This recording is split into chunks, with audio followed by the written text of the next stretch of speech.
Hey, what is up, guys? And welcome back to Football Discussions. Today, we're going to get into my mock draft 3.0 for the 2020 NFL Draft. I'm very excited to show you guys this video. I heard your feedback in the comments. And once again, this order is not based off the current NFL order. This is kind of based off the current NFL order uh, and a mix of what I think the final order is going to be. But that all being said, let's get right into it with the number one overall pick being the Dolphins, and they're going to take Andrew Thomas, a very good offensive tackle out of Georgia. Great strength on this kid, very powerful, can not only pass block, but creates run lanes for those outside sweeps and zones. Um, so yeah, I think he's a great fit for the Dolphins. They definitely need offensive line help, and I think he'll be perfect in in Miami.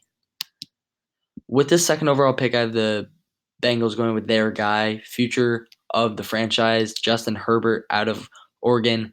Obviously, their red rifle is done in Oregon. His career is over. So I think Justin Herbert is a great fit for Zach Taylor in this offense. I think he'll be fantastic in Cincinnati and really make big plays. I think he's the most pro-ready quarterback, and he's my number one quarterback.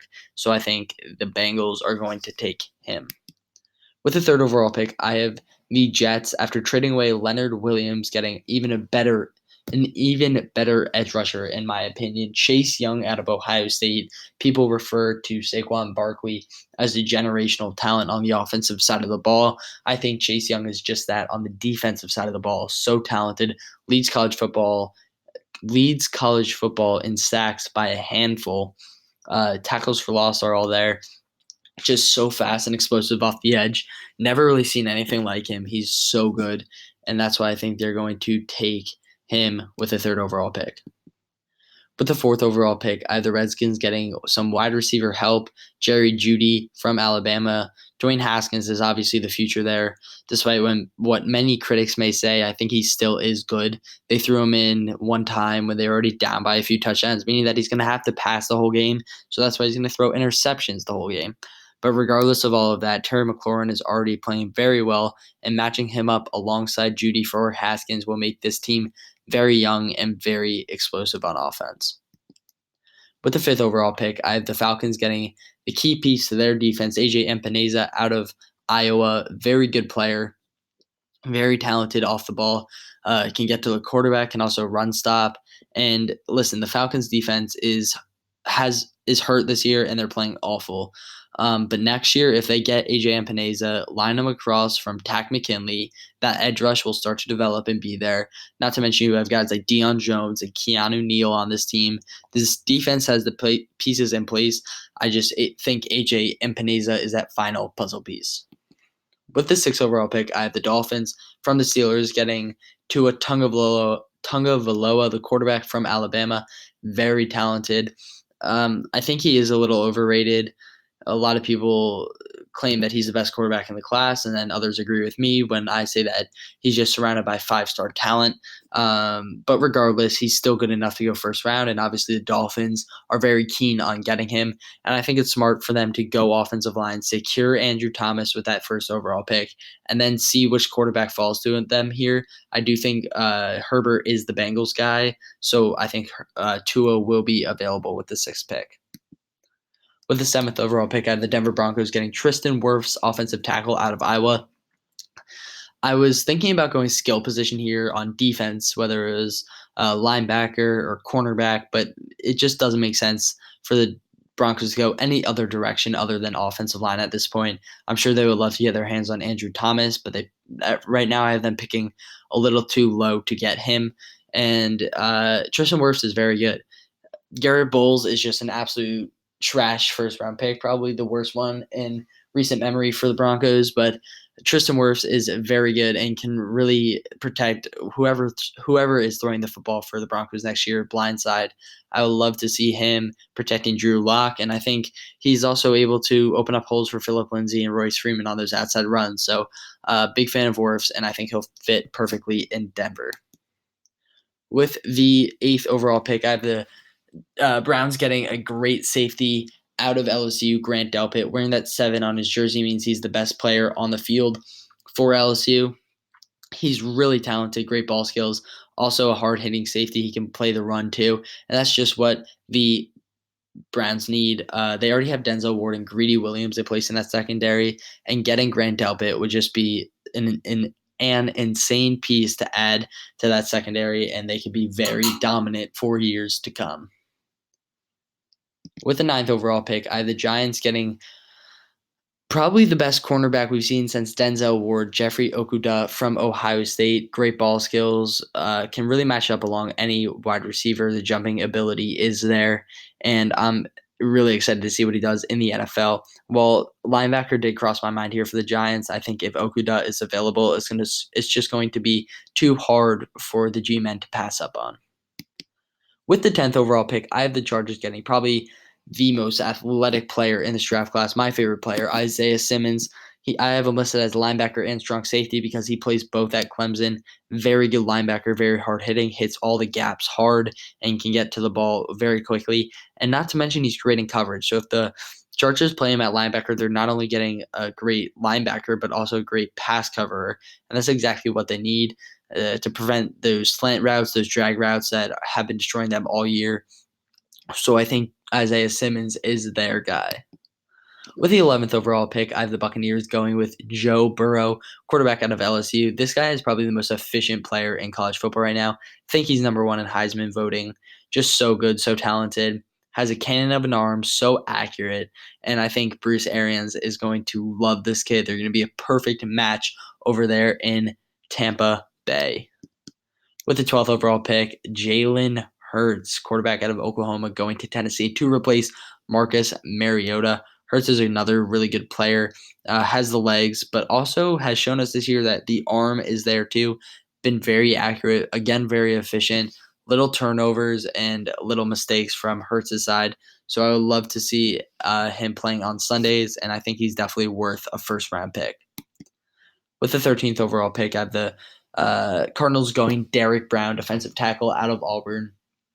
Fantastic run stopper, but can also play a little pass rusher role if you need him, getting that interior pressure that right now the Cardinals are lacking. Obviously, they have Terrell Suggs and Chandler Jones on the edges, so edge seems a little unnecessary for them.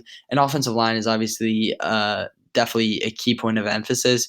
However, I think if Wirfs and Thomas are gone, either Derek Brown or AJ Epineza are on the board, it's worth getting Brown or AJ. So I think this pick is perfect for the Cardinals.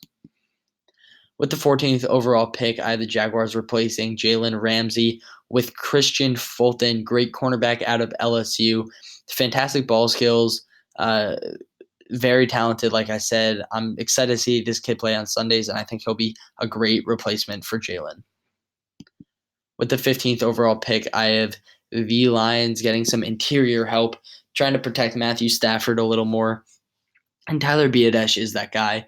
Very strong, very good versus defensive tackles from what I've seen this year. He is playing in the Big Ten, which is a very defensive-heavy conference, so it's nice to see him sizing up versus those great defensive tackles they have over there.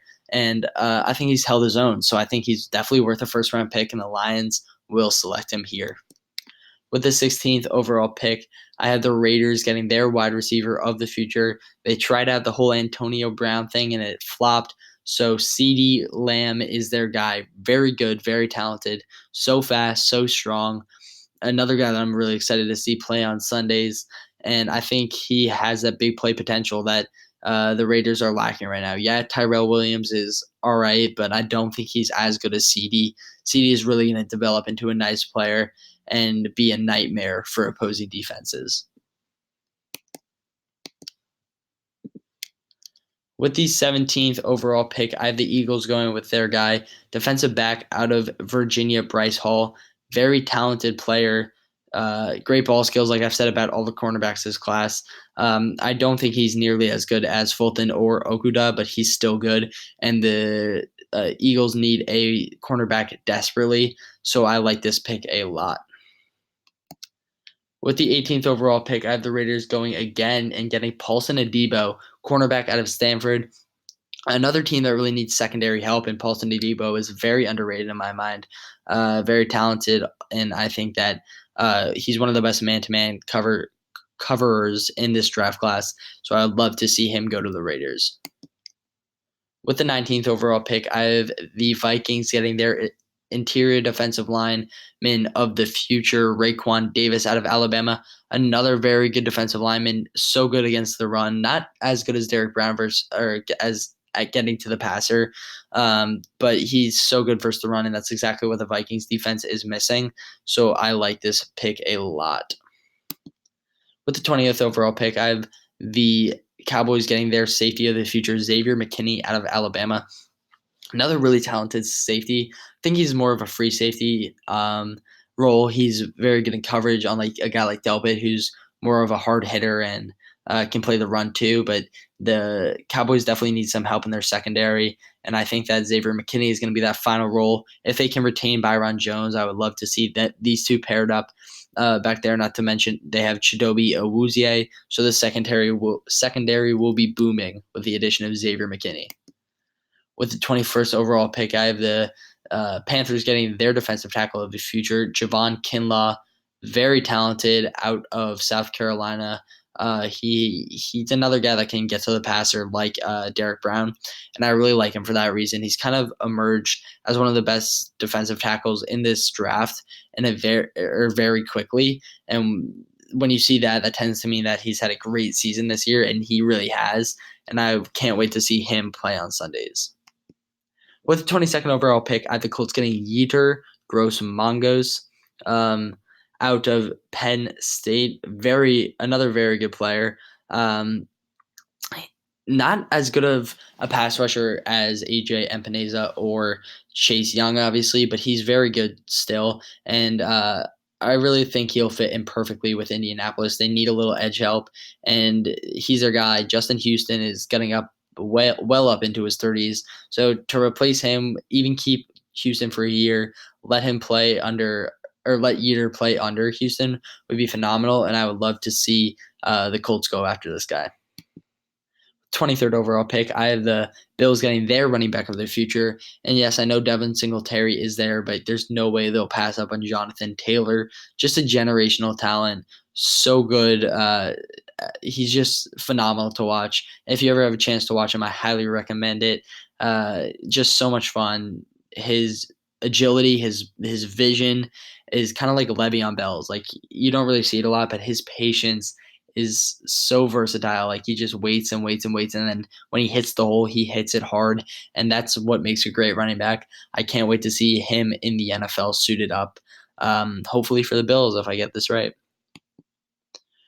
Back-to-back running backs here. I have the Dolphins getting Travis Etienne, their running back out of Clemson. And now I know a lot of Dolphin fans are going to be like, edge rusher, we need defense. However, if Etienne is here and the three guys that I've mentioned, Epineza, Young, and Yetur Gross-Manos are off the board, then I think the clear pick is Etienne. They just traded away Kenyon Drake. I don't think they have any belief in Kalen Ballage. Mark Walton is subpar, and Etienne is very, very good. So why not pick this guy?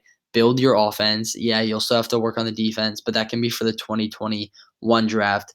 The 2020 draft should be for the Dolphins to build this offense up, get three key players for their future, and I think these three guys are very good.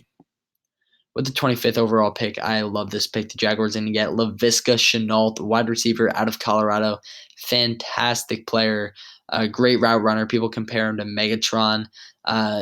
Has that jumping ability, but he's also very fast. He can even line up in the slot if need be. So very versatile, and I like